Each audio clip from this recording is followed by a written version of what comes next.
اللہ اللہ جل شان اللہ۔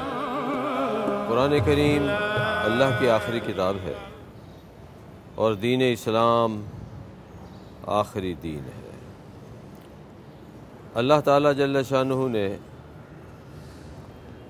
ایک ایسا حکم نازل کیا، صرف نبی آخر الزمان صلی اللہ علیہ وسلم پر ہی نہیں بلکہ حضرت آدم علیہ السلام، نوح علیہ السلام، ابراہیم، اسماعیل، موسیٰ علیہ السلام، عیسیٰ علیہ السلام، جتنی پیغمبر گزرے ہیں سب پیغمبروں کے لیے یہ حکم اترا تھا۔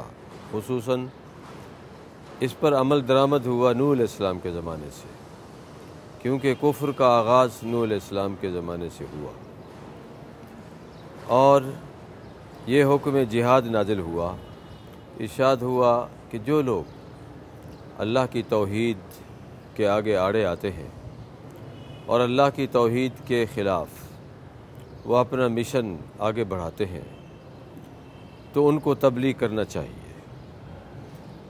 تبلیغ کے لیے ضروری ہے وہی طریقہ حکیمانہ، دانش مندانہ، اور اگر اس میں کوئی کفار زیادتی کرتے ہیں، تبلیغ کرنے میں رکاوٹ ڈالتے ہیں، تو ان کے ساتھ جہاد کرنے کا حکم اترا ہے۔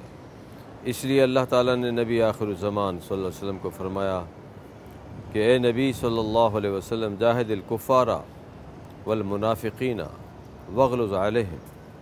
اے آقا مولا نبی پاک صلی اللہ علیہ وسلم، امت کے مولا، امت کے آقا، میرے حبیب، میرے آخری نبی، آپ جہاد کریں کفار کے ساتھ اور منافقین کے ساتھ، اور وہ چونکہ تشدد کرتے ہیں مسلمانوں پر تو آپ ان کو باز رکھیں، اگر باز نہیں آتے تو ان پر آپ بھی سختی کریں۔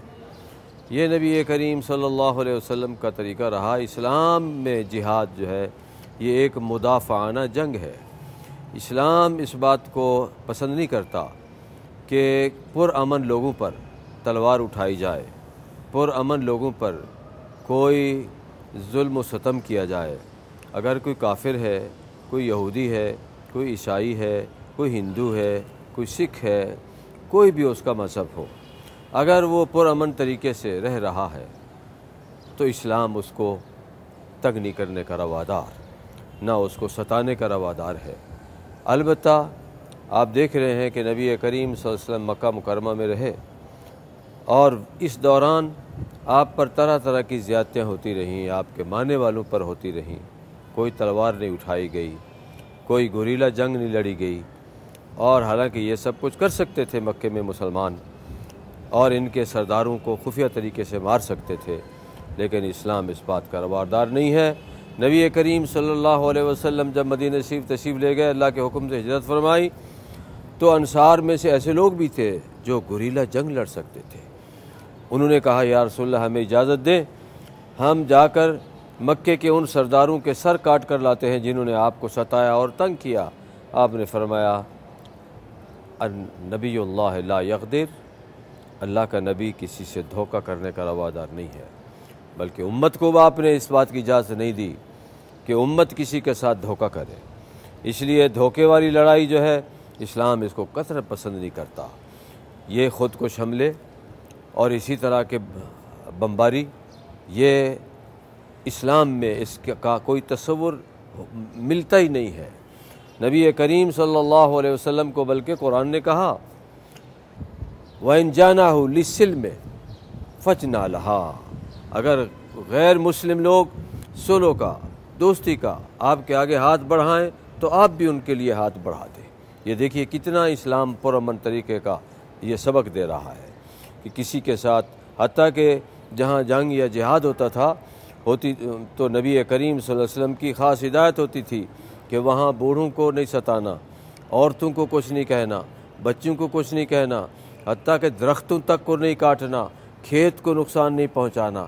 یعنی اسلام بہت ہی رواداری کا ایک مذہب ہے، دین ہے، کہ ایسے لوگوں کو اسلام نشانہ نہیں بنانے کی اجازت دیتا جو جنگ کرنے کی اہلیت نہیں رکھتے۔ جہاد کا جو لفظ ہے یہ عربی زبان کا لفظ ہے جس کے معنی جد و جہد کرنے اور کوشش کرنے کے ہیں۔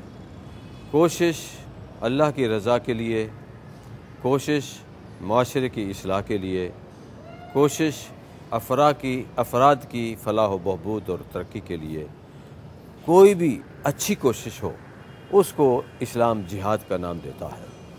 اس لیے امام راغب اصفہانی رحمۃ اللہ علیہ تعالی نے اپنی مشہور کتاب المفردات کے اندر جہاد کی 3 شکلیں لکھی ہیں۔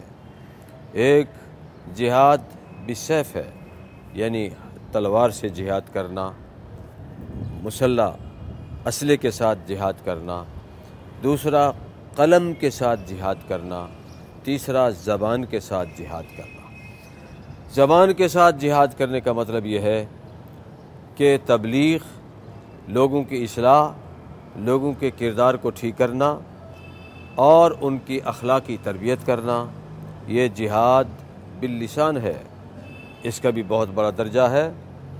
حدیث میں ہے حضور اکرم صلی اللہ علیہ وسلم نے اس جہاد کی بڑی حوصلہ افزائی فرمائی، زبان کے ساتھ تبلیغ کرنے کی بڑی حوصلہ افزائی فرمائی۔ جہاد بالقلم یہ ہے کہ ایسی کتابیں لکھنا جن میں اسلام سے متعلق شکوک اور شبہات کو دور کیا جائے اور زیادہ سے زیادہ پڑھے لکھے لوگوں تک اسلام کی جو حکمت عملی ہے، اسلام کی جو حقانیت ہے، اسے پہنچایا جائے۔ اور یہ بھی جہاد ہے کہ معاشرے کے جو ضرورت مند لوگ ہیں ان کو ان کی ضروریات کا فراہم کیا جانا، یہ جہاد ہے۔ حتیٰ کہ جہاد یہ بھی ہے کہ نبی کریم صلی اللہ علیہ وسلم کی خدمت میں ایک صحابی آئے، عرض کی یا رسول اللہ میں جہاد کو جانا چاہتا ہوں، یعنی جہاد بالسیف کرنا چاہتا ہوں، مجھے اجازت دی جائے۔ آپ نے فرمایا تیرے ماں باپ زندہ ہیں؟ عرض کی ہاں یا رسول اللہ میرے ماں باپ زندہ ہیں، والدہ زندہ ہے۔ آپ نے فرمایا کہ تم پھر جہاد پر مت جاؤ، اپنی والدہ کی خدمت کرو۔ چنانچہ اس سے ثابت ہوا کہ جہاد صرف تلوار سے لڑنے کا نام نہیں ہے، بلکہ جہاد اپنے ماں باپ کی خدمت، اپنے بزرگوں کی خدمت، اپنے معاشرے کی خدمت اور اپنے غرباء کی خدمت اور ان پڑھ لوگوں کو دین سکھانا، اچھی تربیت دینا، یہ بھی بہترین جہاد ہے، بلکہ اس کو جہاد اکبر کا نام دیا گیا۔ حدیث شریف میں ہے نبی کریم صلی اللہ علیہ وسلم ایک جہاد سے واپس تشریف لا رہے تھے، تو جو لوگ جہاد کو نہیں جا سکے تھے انہوں نے آگے بڑھ کر استقبال کیا اور عرض کیا کہ مبارک ہو، آپ جہاد سے واپس تشریف لے آئے۔ آپ نے فرمایا کہاں واپس آئے ہم؟ رجعنا من الجہاد الاصغر الی الجہاد الاکبر، ہم چھوٹے جہاد سے اب بڑے جہاد کی طرف آئے ہیں۔ صحابہ لکھتے ہیں، فقہا فرماتے ہیں کہ یہ بڑا جہاد کیا تھا؟ مسجد نبی کے اندر جو لوگ متلاشیان علم تھے ان کو علم دینا، جاہلوں کو پڑھانا اور ان کو قرآن کی تفسیر سکھانا، ان کو فقہ کا علم دینا اور معاشرے کے پسماندہ لوگوں کو معاشی ترقی دینا اور ان لوگوں کو جو بیمار ہیں ان کی بیمار پرسی کر کے جن کو علاج معالجے کی سہولت میسر نہیں ہے ان کو علاج معالجے کی سہولت مہیا کرانا، یہ معاشرے کی جو ضروریات ہیں انتہائی جن کے بغیر معاشرہ زندہ نہیں رہ سکتا، ترقی نہیں کر سکتا، اسی قسم کا انتظام کرنا، اور یہ جہاد اکبر قرار پایا۔ اس لیے نبی پاک صلی اللہ علیہ وسلم نے فرمایا رجعنا من الجہاد الاصغر الی الجہاد الاکبر، وہ جو اسلحہ کے زور پر جنگ لڑی جاتی ہے اس کو چھوٹا جہاد کہا، اور یہ جہاد جو ان پڑھوں کو پڑھانا اور بیماروں کی دوا دارو کا انتظام کرنا اور جن کو روزی میسر نہیں ہے ان کے لیے روزی کا بندوبست کرنا، معاشی حالات کو بہتر کرنا، معاشرے کی اصلاح کرنا، خدمت کرنا، ماں باپ کی تواضع کرنا، اس کو نبی کریم صلی اللہ علیہ وسلم نے جہاد اکبر کا نام دیا ہے۔ اس بات کی آج ضرورت ہے کہ ہم جہاد اصغر کے ساتھ اس جہاد اکبر کے فریضے کو بھی ادا کریں اور اپنے معاشرتی خدمات اور تواضعات کو اور ترقیات کو آگے بڑھائیں۔ آمین۔ وآخر دعوانا ان الحمدللہ رب العالمین۔